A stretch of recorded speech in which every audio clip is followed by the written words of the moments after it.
एक पॉइंट यहाँ पे और जरूरी है कि कामयाब कारोबार के तहत बैंकों को भी ये अलाउ किया गया है, बल्कि इंस्ट्रक्ट किया गया है कि वो विदाउट प्रॉफिट दे सकते हैं। लेकिन ठीक। देखें, एक चीज आपको भी समझनी चाहिए कि बैंक आपको विदाउट प्रॉफिट दे तो फिर बैंक अपने जो वहां पे स्टाफ बैठा है, जो एक पूरा सिस्टम सेटअप चला रहा है, वो फिर कहाँ से चलाएगा?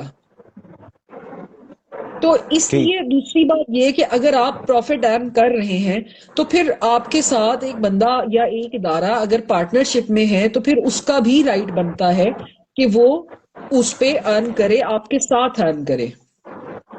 ठीक। तो ये चीज है, बैंक इस वजह से अगर आप उनको जाके विदाउट प्रॉफिट का कहते हैं, उस पे आके बैंक ज्यादा रिलक्टेंट हो जाते हैं। तो इसलिए ठीक। 3% का प्रॉफिट है, ये इतना बड़ा बोझ भी नहीं है आपकी पॉकेट्स पे ना आपके बिजनेसेस पे। तो यहाँ पे बैंक्स की बहरहाल ये कोशिश होगी कि आप एटलीस्ट 3% वाले स्कीम पे आएं और बिल्कुल विदाउट प्रॉफिट पे ना जाएं। अच्छा, मैंने अपने अच्छा। मुताबिक आपको टीयर 1 जी। टोटल एक्सप्लेन कर दिया है। मैं देख अच्छा रही हूँ अच्छा, मेरे सवाल सवाल अगर। है। जी जी जी, मेरे बताएं। मेरे कुछ सवाल आता है। अच्छा, एक तो मैं ये सोच रहा हूं कि हम अगर आज इसी तक ही महदूद रहे, दो तीन अभी और मेरे जहन में सवाल आते हैं, तो ये हमारा ये टीयर 1 कंप्लीट हो जाएगा। हम आइंदा के लिए देखिए, कुछ मेरा और तो यही टॉपिक ख्याल रख है लें। कि लोगों को हजम करने का, क्योंकि कुछ लोग इस वीडियो हज को रिपीट पे हाँ। देखेंगे हाँ। तो वो उनको हाँ हजम जी, करने का हाँ जी। टाइम मिले। और सिर्फ 1 मिनट, जी जी। राशिद करीम साहब ने एक सवाल पूछा है कि लोन वापस करने में काइबर शामिल होगा 3% के साथ? कोई काइबर शामिल नहीं होगा। टोटल लमसम 3% का प्रॉफिट रेट टीयर 1 के ऊपर है। ठीक। अच्छा, ये टीयर 1 के लिए भी क्या फाइलर होना जरूरी है? हाँ, फाइलर होना किसी भी चीज के लिए जरूरी है। बैंक के साथ अकाउंट खोलने से आपका रिलेशनशिप स्टार्ट होता है, और अकाउंट ही आपका एनटीएन के बगैर नहीं खुलता। फाइलर होना ठीक। इसमें देखें इस तरह से भी जरूरी है कि आप वैसे लोन लेने जाए ना बैंक, किसी भी बैंक के पास, आपको कोई पूछेगा भी नहीं। अब अगर गवर्नमेंट ठीक। आपको फैसिलिटेट कर रही है और फिर इतना ज्यादा फैसिलिटेट कर रही है कि 3% पे आपको 8 साल के लिए लोन दे रही है, तो भाई अगर आपको थोड़ी सी टैक्स पेमेंट करनी पड़ती है तो आपको इतना एतराज नहीं होना चाहिए इस चीज पे। सही है। अच्छा, एक दो और सवाल आता है मेरे। मैं ये चाह रहा हूं, क्योंकि हम काफी अपने डिटेल से इन पे रोशनी डाली है, लोग इसको देखें। मेरी वाल पे मौजूद होगा, आपकी वाल पे भी, और मैं यूट्यूब पे भी इसको डाल दूंगा। ये जो डेट इक्विटी इक्विटी रेशो, मतलब ये 10 लाख मैं अप्लाई करूंगा, क्या मुझे 10 लाख मिलेगा, या इसमें मेरा भी कोई हिस्सा होगा जो मैं, मतलब जो कर्ज लूंगा उसके साथ मैं अपनी पॉकेट से भी इस पे इन्वेस्ट करूंगा? बैंक की ऐसी रिक्वायरमेंट है? देखें, ये स्कीम की रिक्वायरमेंट है, सिर्फ बैंक की नहीं। ये गवर्नमेंट ने जो स्कीम का एक वो हमें ब्लू पेपर दिया है, ये उसकी रिक्वायरमेंट है कि आपने अपनी इक्विटी पार्टिसिपेट करनी है। लेकिन ठीक। इसमें यूं हो जाता है कि आपको बैंक से 10 लाख ही मिलेगा। 10 लाख में कभी भी आप अपना पूरा सेटअप नहीं स्टेब्लिश कर सकेंगे। कुछ ना कुछ ठीक। पार्टिसिपेशन आपकी तरफ से लाजमी होगी। तो वो जितनी भी ठीक। पार्टिसिपेशन होगी आपकी तरफ से, मिसाल के तौर पे आप सामान खरीदते हैं कोई अपने बिजनेस के लिए, तो वो सामान आपने कहीं पे रखा होगा ना, उस जगह का रेंट दे रहे होंगे आप।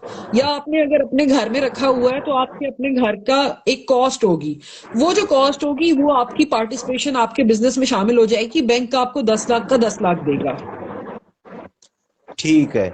अच्छा, एक एक जो आखिरी मेरे जहन में जो सवाल है, मेरा ख्याल है इसको हमने काफी हद तक सवालात जो मेरे जहन में थे, ये जो एजेंट बैठे हुए होते हैं, कर्जा अप्रूव करने वाले, पैसे लोगों से ले रहे हैं, क्या है ऐसे कोई अथराइज्ड हैं बैंक की तरफ से जो लोग उनके पास जाएं, और वो मेरा मतलब मैं जानना चाह रहा हूँ, कोई एजेंट से मैं करवा सकता हूँ वो स्पीड अप करवा दे इस प्रोसेस को, पैसे लेके? नहीं, यहाँ पे मेरे अपने सामने एक केस इस तरह का हुआ है कि 50,000 रुपए मांगे गए हैं मुझे। वो तो कस्टमर की कोई अच्छी, एक लक अच्छी थी उसकी कि मुझे वो आया है, उसने बैंक से वेरीफाई कर लिया, मेरा तो नहीं कुछ, उसने अपनी तरफ से बैंक को अप्रोच किया और बैंक से वेरीफाई ठीक। किया क्योंकि मुझे फलाना बैंक जो है वो वहां पे कह रहे हैं कि 50,000 आप दे दे तो 9.5 लाख ठीक। आपको डिसबर्स कर देते हैं। तो क्या आपका बैंक जो है वो कोई इसमें कम करेगा या आपका बैंक भी इतना ही ले रहा है? तो मुझे वहां से ये चीज मेरे नोटिस में आई कि इस वक्त इवन कुछ बैंकर्स भी जो हैं वो ये बदतमीजी एक तरह से कर रहे हैं कि जो 10 लाख है वो उसमें से 50,000 या 30,000 कोई अपनी कमीशन बीच में से चार्ज कर रहे हैं। एक बात तो याद रखिएगा कि ये बैंक के इनकम नहीं जा रही, ये जिसकी भी ठीक जा रही है ये पर्सनल जेब में जा रही है। जा रही और है, ठीक इसके है। अलावा बैंकों के अपने बंदों के अलावा, कुछ अपने बंदों के अलावा भी बैंकों के। अच्छा एक सेकेंड जेबिकन, मुझे आपके सवाल सारे नजर आ रहे हैं लेकिन आप आज के टॉपिक से रिलेटेड कोई सवाल नहीं पूछ रही हैं, इसलिए मैं आपका क्वेश्चन जो है उसको जवाब नहीं दे रही। मैं अभी सिर्फ बिजनेस लोन कामयाब जवान के अंडर जी, टीयर टीयर 1 वन को का। देखना चाहते हैं। ठीक है, जी जी आपके जो ठीक है। सवाल है वो हम देखते जा रहे हैं, वो जब भी रेलेवेंट सेशन होगा उसमें जवाब दे देंगे उनका। जी अच्छा जी। दूसरा मैं ये बता रही थी कि कुछ मुझे ये आइडिया है कि कुछ लोग बाहर ऐसे बैठे हैं जो कि ये कह रहे हैं कि हम आपका लोन अप्रूव करवा देते हैं, आप हमें पैसे दीजिए। देखें, इसकी जो बैंक की डॉक्यूमेंटेशन है ना वो कोई इतनी एक्सटेंसिव नहीं है कि कोई बंदा खुद ना कर सके। टीयर 1 का लोन ठीक है। लेने के लिए आपको अपना शनाख्ती कार्ड चाहिए, आपको एनटीएन चाहिए, बैंक आपको एक छोटा सा फॉर्म देता है, आपने वो फिल करना होता है। उस फॉर्म के ऊपर कोई रॉकेट साइंस नहीं है। अक्सर के फॉर्म उर्दू और अंग्रेजी दोनों में हैं, उससे आप फिल भी उर्दू और अंग्रेजी दोनों में कर सकते हैं। कर अक्सर तो सकते हैं, बैंक में ठीक जो है। लोग बैठे हैं आपको वो खुद फिल करके दे देते हैं। उस फॉर्म में आपसे बड़ी बेसिक चीजें पूछी जाती हैं, आपका नाम क्या है, आपका शनाख्ती कार्ड क्या है, नंबर क्या है, आपका एनटीएन नंबर क्या है, आप कहाँ रहते हैं, आपका बिजनेस कहाँ पे है, आपका फोन नंबर क्या है, इस तरह आपकी सेल्स कितनी है, आपके पास बंदे कितने हैं जो काम कर रहे हैं। अब ये इतनी बेसिक इंफॉर्मेशन है कि आपको इसके लिए किसी तीसरे बंदे की जरूरत नहीं है इस कि वो इसका जवाब दे। तो इसलिए किसी एजेंट को ये बिल्कुल, जिस तरह आप गाड़ी की रजिस्ट्रेशन करवाने जाते हैं ना, तो आप चाहें तो आप खुद सारा फॉर्म खुद फिल करके अंदर गाड़ी की रजिस्ट्रेशन फिल कर सकते हैं। या आप अपना शनाख्ती कार्ड बनवाने जाते हैं तो आप अपना सारा फॉर्म खुद फिल करके, या पासपोर्ट बनाने जाते हैं तो आप अपना सारा फॉर्म खुद फिल कर सकते हैं। लेकिन आप ये सोचते हैं कि ये इनको ज्यादा पता है, इसको हम फिल कर देते हैं। तो आयशा वहीद एंड मूसा इंसान बनो। तो अच्छा, ये जो है ना क्या नाम है इसका, ये हम उनसे फिल करवा लेते हैं। लेकिन ये बेवकूफ़ी ना करें, आपके पैसे हराम के नहीं है कि आप एजेंट्स को इतने इतने पैसे सिर्फ इस चीज के दें कि वो इतनी बेसिक इंफॉर्मेशन जो है आपकी वो फिल करके दें। आप सीधा बैंक के पास जाइए। दूसरा, आप किसी भी एजेंट को कितने भी पैसे दे दें ना, वो एजेंट आपको अप्रूवल की गारंटी दे सकता है, ना वो एजेंट ठीक। बैंक का नुमाइंदा है। अगर आपसे ऐसा कोई कुछ भी कह रहा है वो झूठ बोल रहा है, और वो झूठ के अलावा कुछ नहीं कह रहा है। अच्छा, ये अब मैं मेरा ख्याल है कि इसको हम यहीं कंक्लूड करें, काफी इस पे टाइम हो गया। आखिरी मैं एक सवाल करूंगा आपसे। जो आप बता रही हैं कि आपके इल्म में भी है कि बैंक जो हैं वो लोगों को इनकार कर रहे हैं, और लोगों के सवाल भी हमने देखे हैं। खुद मैं भी बताऊं आपको, मैं जिस बैंक में मेरा अकाउंट है उससे मैंने पूछा, उन्होंने कहा कि हम सिर्फ जो घर बनाने के लिए लोन है वो दे रहे हैं, बाकी हम नहीं दे रहे। अब ये क्लियर है कि वो भी मतलब उनको भी देना चाहिए। तो ये हुकूमत इस हवाले से कुछ कर रही है? कोई कोई रूल रेगुलेशन, कोई कवायद, कोई इनके ऊपर से कोई चेक एंड बैलेंस, कोई इस तरह का है कि ये लोग इतने सारे, बहुत सारे लोग शिकायत कर रहे हैं? ये सारे लोग शिकायत मेरी वॉल पे कर रहे हैं, मैं कोई हुकूमत का बंदा नहीं हूँ।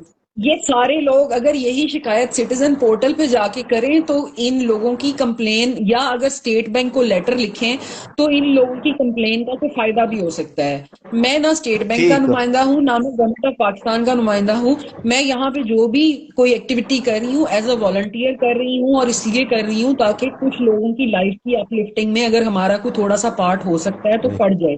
इसीलिए सबसे लिख ठीक है। के भी रिक्वेस्ट कर रही हूँ। आज मैंने सबसे ज्यादा टाइम भी इसी चीज पे लगाया है कि बैंक आपका लोन आपको वैलिड रीजन दिए बगैर रिजेक्ट कर रहे हैं, तो रहे हैं। उसका क्या तरीकाकार है। तो आप इसकी बिल्कुल। कंप्लेन सिटीजन पोर्टल पे करें, इसकी कंप्लेन स्टेट बैंक को करें। अगर, और स्टेट बैंक में मुझे पता है कि स्टेट बैंक को कंप्लेन करना आपके लिए मुश्किल होगी, आपके लिए सबसे आसान ये है कि आप सिटीजन पोर्टल पे कंप्लेन करें। पोर्टल। पोर्टल पे, ठीक है। ठीक है। अच्छा, अब आप इसको कंक्लूड करें, मेरा ख्याल है काफी हमारी गुफ्तगू होगी, इसको यहीं खत्म करते हैं, फिर नेक्स्ट बाकी जो स्कीमें हैं उन पे हम फिर बात करेंगे इंशाल्लाह किसी और दिन। ठीक हो गया। हमने आज बेसिकली बैंक्स के थ्रू जो कामयाब जवान की स्कीम के तहत टीयर 1 के लोन दिए जा रहे हैं उसको डिटेल में देखा है। मैं एक दफा फीचर्स सिर्फ दो तीन जो है वो उसमें आपको बता देती हूँ। एक चीज, आपको 1 लाख से लेके 10 लाख तक का कर्जा मिल सकता है। दूसरी बात, ये कर्जा आपको 8 साल के लिए मिल सकता है। ये मिलता है। तीसरी ठीक बात, इन 8 सालों में 1 साल ग्रेस पीरियड हो सकता है। ग्रेस पीरियड का मतलब ये है कि उस 1 साल में, अच्छा ये लाजमी नहीं है कि वो 1 साल ही हो, वो 1 माह से लेके 12 माह तक हो सकते हैं। वो डिपेंड ठीक। करता है, चीजें बैंक भी देखेगा कि क्या आपको जरूरत है इस ग्रेस पीरियड की या नहीं जरूरत है। अच्छा, टेनर का मैं बता रही थी कि 8 साल का टेनर, 8 साल का पीरियड होगा जिसमें आपने इसको वापस करना है। और उसके बाद तीसरी चीज ये कि 8 साल में आप मैक्सिमम 1 साल का, यानी ज्यादा से ज्यादा 1 साल का ग्रेस पीरियड ले सकते हैं जिसमें आपको बैंक को पैसे ना देने पड़े। अगली बात ये कि इसके ऊपर टोटल मिला के आपसे 3% चार्ज होगा। 3% से ज्यादा कुछ चार्ज नहीं होगा। इसमें बैंक की ना कोई अप्रूवल फीस होगी, ना कोई किसी किस्म की कमीशन होगी। ज्यादा से ज्यादा बैंक आपकी एक इनकम एस्टिमेशन या वेरिफिकेशन करवाएगा, उसके ऊपर 3,000, 4,000, 5,000, कुछ हर कंपनी का अलग अलग से, लेकिन 5,000 से ज्यादा कहीं पे नहीं है। ये आपके पैसे ज्यादा से ज्यादा चार्ज होंगे। कोई कमीशन एजेंट ऐसा नहीं है जिसको बैंक ने ऑथराइज किया हो और वो किया हो। आपको ठीक। गारंटी दे सके कि वो आपका लोन अप्रूव करवाएगा। और अगर आपको कोई भी बैंक लोन रिजेक्ट करता है विदाउट एनी रीजन, या अगर आपकी डिले करता है, तो आप सिटीजन पोर्टल पे उसकी कंप्लेन कर सकते हैं। और एक आखिरी चीज कि अगर आप अपनी ट्रांजैक्शन को पूरी ईमानदारी से एग्जीक्यूट करते हैं, उसको पूरी ईमानदारी से करते हैं, तो आप तसल्ली से इस्लामिक बैंक से राब्ता कर सकते हैं। और वो लोग जो सिर्फ इस वजह से नहीं ले रहे कि इसमें सूद इन्वॉल्व है, अगर वो इस्लामिक बैंकारी या रिबा फ्री बैंकारी को अप्रोच करते हैं और ट्रांजैक्शन को ईमानदारी से एग्जीक्यूट करते हैं, तो अल्लाह तबारक व तआला ने चाहा तो आप लोग बहुत आराम से एक हलाल ट्रांजैक्शन एग्जीक्यूट करके अपने लिए आसानियां पैदा कर सकते हैं। ठीक है। अच्छा दोस्तों, आपने सुन लिया सादिया साहिबा ने। मेरा ख्याल है कोई ऐसा पॉइंट नहीं है जिस पे रोशनी ना डाली हो, जिसको वजाहत के साथ, क्लैरिटी के साथ ना बताया हो, और जरूरत से ज्यादा क्लैरिटी को पे क्लैरिटी डाली है। मतलब हर हवाले से हर चीज, मतलब वजाहत के साथ। मैं इसमें सिर्फ जो मुझे, जो मुश्किल चीज आम आदमी के लिए जो मुझे, वो फाइलर बनने वाली बात है। वैसे वो फाइलर बनना भी कोई ऐसा मुश्किल नहीं है। कोई ऐसा, आप यार दोस्त होते हैं, आसान ऐप पे जाएं, आप वहां पे अपनी रजिस्ट्रेशन कराएं, आपके पास ईमेल हो, आपके पास आपका सेल नंबर हो, वहां कोड आ जाते हैं। मतलब आप अपने यही पर्टिकुलर्स देंगे, आप सीएनआईसी नंबर देंगे, नाम देंगे, एड्रेस देंगे, आपको एक कोड आएगा आपके ईमेल पे, आपके सेल नंबर पे। वो देके आप रजिस्टर हो जाएंगे। उसके बाद आपको अपना गोशवारा फाइल करना होगा। भरकत ये एक है अच्छा, मैं यहाँ कि पे आप एक फाइलर चीज होने ऐड का कर दूं। मतलब। जी। सॉरी, मैं आपकी बात काट रही हूँ, मैं एक चीज ऐड कर दूं। कस्टमर्स को हमने जब फाइलर होने के लिए कहा, उनमें से कुछ बेचारे गए, उन्होंने फाइलर होने के लिए रिक्वेस्ट, जब आगे मतलब जो भी वकील एंगेज किया, वो वकील उनसे 8-8, 9-9 हजार मांग रहे हैं, जो मुझे पता लगा है। फाइलर होने के लिए ठीक है। इतने पैसे नहीं लगते। 2500 से 3,000 रुपए में आपको कोई भी छोटा मोटा टैक्स कंसल्टेंट जो है वो फाइलर बना सकता है। और जो टीयर 1 का लोन ले रहा है, उसकी कोई इतनी एक्सटेंसिव रिक्वायरमेंट नहीं होगी कि उसको कोई इतनी नहीं है। फाइलिंग करवानी, वो इतना महंगा कोई लॉयर अपॉइंट करे। तो इसलिए प्रूडेंट स्पेंडिंग करें, देखभाल के, वेरीफाई करके। हम लोग यहाँ पे आप लोगों के लिए इजीली अप्रोचेबल है। मेरा ख्याल है मेरे से जितने लोगों ने इनबॉक्स में कल से राब्ता किया है, मैंने मैक्सिमम को कोशिश की है जवाब देने की। तो एक दफा वेरीफाई कर लिया करें बात को कंसर्न लोगों से कि आपको कहीं कोई लूट तो नहीं रहा, या आपको कोई एक्सेस तो नहीं चार्ज कर रहा।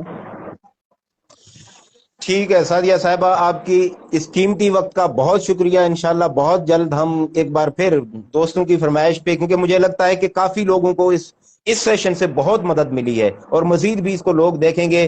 तो मैं यही चाह रहा था कि आज के दिन हम सिर्फ इसी एक पे, टीयर 1 पे ही हम इस पे जोर दें, ताकि लोग इसको समझ सकें। हाँ बिल्कुल, क्योंकि ये हजम करना अभी मुश्किल होगा। अभी 3-4 दिन, जी। 5 दिन का टाइम देती हैं, ये समझ आ जाए। इंशाल्लाह हाउसिंग फाइनेंस पे एक डिटेल कोर्स तो मैं करती हूँ। बाकी इस पे डिटेल में ठीक। डिस्कशन, और दूसरे जो माइक्रो फाइनेंस बैंक्स के थ्रू कामयाब किसान और कामयाब कारोबार की डिस्बर्समेंट हो रही है, उसको भी हम बाद में देखेंगे। लेकिन मैं एक चीज हिंट देती जाऊं कि कामयाब जी। किसान और कामयाब कारोबार जो है वो बड़े काश्तकारों के लिए या बड़े बिजनेसेस के लिए नहीं है। कामयाब कारोबार और कामयाब किसान जो कि अखुवत माइक्रो फाइनेंस बैंक या किसी भी दूसरे माइक्रो फाइनेंस बैंक के थ्रू डिसबर्स होना है, जिसके ऊपर ठीक। 0% इंटरेस्ट है या 0% प्रॉफिट है, वो उन लोगों के लिए है जो कि नादरा के एहसास प्रोग्राम के लिए क्वालिफाई करते हैं। तो इसलिए ठीक। वो प्रोग्राम उसको हम एंड की तरफ ले जाएंगे। बाकी जो हाउस फाइनेंस है उसके ऊपर डिटेल में इंशाल्लाह हम लोग अगले कुछ दिनों में या नेक्स्ट वीकेंड पे सेशन रख लेते हैं। आपका बहुत बहुत शुक्रिया। Thank you so much.